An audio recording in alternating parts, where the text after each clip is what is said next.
Assalamualaikum warahmatullahi wabarakatuh. Apa kabar Soli dan Solihah? Alhamdulillah, semoga baik-baik saja ya. Jumpa lagi di video pembelajaran tematik. Kali ini kita akan belajar tematik 4C pada subtema 2, yaitu keberagaman makhluk hidup di lingkunganku. Sebelum kita memulai pembelajaran hari ini, mari kita baca basmalah bersama-sama ya. Say basmalah. Bismillahirrahmanirrahim. Baiklah, kita saksikan video pembelajarannya bersama-sama ya. Check it out. Manusia memiliki hak untuk memanfaatkan seluruh kekayaan sumber daya alam di bumi, termasuk hewan. Hewan dapat dimanfaatkan oleh manusia untuk berbagai hal, misalnya sebagai sumber makanan dan untuk dijadikan hewan peliharaan. Jika kita memiliki hewan peliharaan, maka kita memiliki kewajiban untuk bertanggung jawab atas hewan yang dipelihara, agar bisa bertahan hidup dengan baik. Membiarkan hewan peliharaan tersiksa dan bahkan sampai mati merupakan perbuatan tidak terpuji. Berikut penjelasan mengenai hal-hal yang perlu diperhatikan dalam merawat hewan peliharaan. Yang pertama, kondisi hewan. Yang kedua, pemberian makanan. Yang ketiga, pembuatan kandang. Yang keempat, kebersihan kandang. Yang kelima, perawatan. Dan yang keenam, memperlakukan hewan dengan kasih sayang. Seperti yang telah dijelaskan sebelumnya, manusia memiliki hak untuk memanfaatkan sumber daya alam di bumi, termasuk hewan. Hewan dapat dimanfaatkan oleh manusia untuk berbagai hal, misalnya sebagai sumber makanan atau dijadikan hewan peliharaan. Berikut ini kegiatan perekonomian yang memanfaatkan sumber daya hewan. A. Peternakan. Kegiatan manusia untuk memelihara dan mengembangbiakan hewan ternak disebut peternakan. Jenis hewan ternak yang biasanya diternakan manusia dapat dikelompokkan menjadi 3 kelompok, yaitu sebagai berikut. 1. Peternakan hewan besar. Jenis hewan yang diternakan antara lain sapi, kerbau, dan kuda. 2. Peternakan hewan kecil. Jenis hewan yang diternakan diantaranya kambing, domba, dan babi. 3. Peternakan unggas. Jenis hewan yang diternakan diantaranya ayam, itik, angsa, dan burung. B. Perikanan. Selain peternakan, kegiatan yang juga memanfaatkan hewan adalah perikanan. Budidaya perikanan dapat dibedakan menjadi perikanan darat dan perikanan laut. 1. Perikanan darat. Penangkapan dan budidaya ikan dapat dilakukan di kolam, waduk, sungai, danau, sawah, ataupun tambang. Jenis-jenis ikan yang dibudidayakan diantaranya mujair, nila, gurami, dan ikan mas. Sementara itu, di tambak bisa dilakukan budidaya udang dan ikan bandeng. 2. Perikanan laut. Kegiatan perikanan laut meliputi kegiatan penangkapan dan budidaya makhluk hidup laut. Misalnya ikan kembung, ikan kerapu, ikan kakap, kerang, lobster, dan cumi-cumi. Sedangkan contoh makhluk hidup laut yang dibudidayakan adalah ikan bawal, ikan kerapu, dan lobster. Selain dimanfaatkan dalam kegiatan ekonomi, sumber daya alam hewan juga menjadi ciri identitas suatu daerah. Misalnya, Pulau Sumatera terkenal akan gajah dan harimaunya. Jawa bagian barat terkenal dengan badak bercula satunya. Jawa bagian timur terkenal dengan bantengnya. Kalimantan terkenal dengan orangutannya. Sulawesi terkenal dengan anoanya. Papua terkenal dengan burung cendrawasihnya. Dan Nusa Tenggara terkenal dengan komodonya. Setiap makhluk hidup memiliki hak untuk hidup di bumi, termasuk tumbuhan dan hewan. Namun, masih banyak perbuatan manusia yang memanfaatkan makhluk hidup dengan sewenang-wenang, terutama hewan liar. Berikut ini contoh perbuatan manusia yang sewenang-wenang terhadap hewan liar. 1. Memburu gajah untuk diambil gadingnya. 2. Memburu harimau untuk diambil kulitnya. 3. Mengambil hewan liar yang berada di ambang kepunahan sebagai hewan peliharaan. 4. Mengambil sirip ikan hiu untuk dijadikan makanan. Dan 5. Penebangan hutan menyebabkan hilangnya habitat hewan liar. Beragam hewan tersebar di berbagai penjuru bumi ini. Mereka mendiami tempat dengan kondisi lingkungan yang berbeda-beda. Sebelum kita mempelajari beberapa ciri khusus hewan, kita akan mempelajari tempat hidup hewan terlebih dahulu. A. Tempat hidup hewan.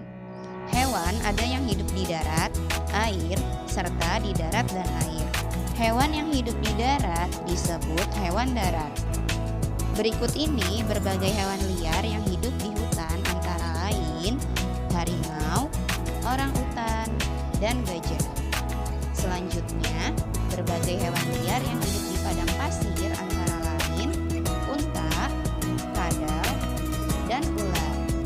Selanjutnya, hewan liar yang hidup di kutub antara lain ada beruang kutub, penguin, dan rubah kutub. Selanjutnya, hewan peliharaan yang hidup di darat antara lain kucing, anjing, dan burung nuri.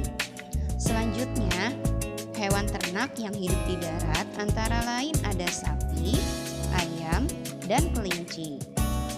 Hewan ada juga yang hidup di air.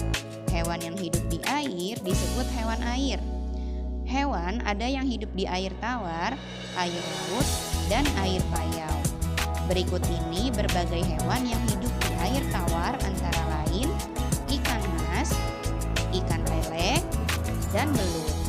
Selanjutnya, berbagai hewan yang hidup di laut antara lain ada gurita, kuda laut, dan paus biru. Selanjutnya, berbagai hewan yang hidup di air payau antara lain lobster, ikan bandeng, dan udang. Selain itu, ada juga hewan yang hidup di darat dan air. Contohnya ada katak, kodok, dan salamander. Hewan yang hidup di darat dan di air disebut hewan amfibi. B. Ciri khusus beberapa jenis hewan. Berikut ini ciri khusus beberapa jenis hewan. 1. Bebek. Bebek memiliki bulu berlapiskan minyak agar dapat mengapung di air. Selanjutnya, paruh berbentuk sudu yang berfungsi sebagai penyaring makanan di daerah berlumpur. Bebek juga memiliki selaput kaki sebagai dayung ketika berenang dan menahan berat badan ketika berjalan di tanah berlumpur. Yang kedua, unta. Unta memiliki punuk untuk menyimpan lemak sebagai cadangan makanannya. Selanjutnya, unta memiliki bulu mata yang panjang dan hidung yang dapat menutup untuk mencegah masuknya debu. Selanjutnya, unta memiliki telapak kaki berukuran lebar yang dapat mencegah tubuh unta tidak terbenam ketika berjalan di pasir. Yang ketiga, penguin. Penguin dapat hidup di daerah dingin karena memiliki kulit tebal yang ditumbuhi oleh bulu yang sangat tebal. Di bawah permukaan kulit tersebut terdapat lapisan lemak yang membuat penguin dapat bertahan di tempat yang udaranya dingin. Selanjutnya yang keempat, kelelawar. Kelelawar memiliki beberapa ciri khusus yang tidak dimiliki oleh kebanyakan hewan lainnya. Ciri khusus yang menonjol adalah sistem ekolokasi.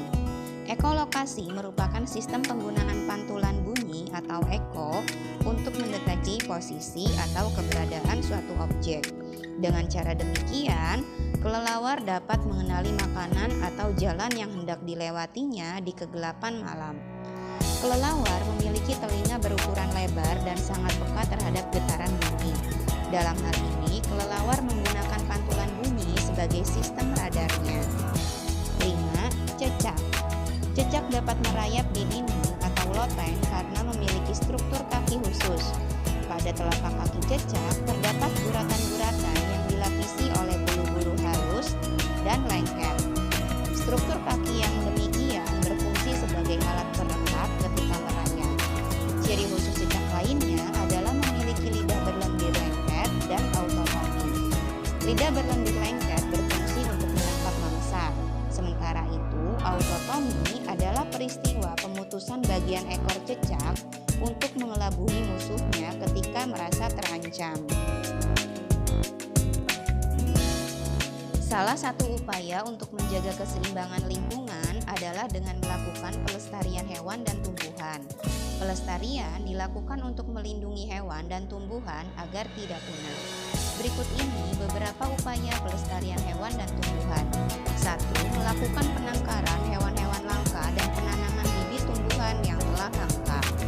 2. Mendirikan tempat-tempat perlindungan hewan dan tumbuhan langka, misalnya Suaka Marga Satwa, Cagar Alam, Kebun Binatang, dan Taman Nasional. Suaka Marga Satwa adalah suatu kawasan yang melindungi hewan-hewan langka yang hidup di dalamnya. Cagar Alam adalah suatu kawasan yang melindungi jenis tumbuhan langka yang hidup di dalamnya. Kebun Binatang adalah suatu kawasan untuk melestarikan hewan-hewan dari berbagai daerah.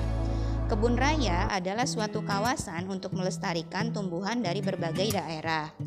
Taman Nasional adalah kawasan pelestarian alam yang mempunyai ekosistem asli yang digunakan untuk keperluan ilmu pengetahuan. Tujuan pelestarian hewan dan tumbuhan adalah sebagai berikut. 1. Menjaga keseimbangan lingkungan. 2. Memenuhi kebutuhan masyarakat. 3. Menciptakan lingkungan yang nyaman dan mengurangi pencemaran udara. 4. Meningkatkan pendapatan masyarakat dan menciptakan lapangan kerja. Alhamdulillah, pembelajaran hari ini sudah selesai. Sekarang kalian boleh mengerjakan latihan pada buku tematik 4C halaman 68. Ayo mencari tahu dan membuat tabel yang berisi ciri khusus dari 10 hewan yang kalian sudah ketahui. Terima kasih atas perhatian dan kerjasamanya dalam menyimak video pembelajaran ini ya teman-teman. Semoga Allah memudahkan segala urusan kita. Amin. Tetap jaga kesehatan dan terus semangat. Wassalamualaikum warahmatullahi wabarakatuh.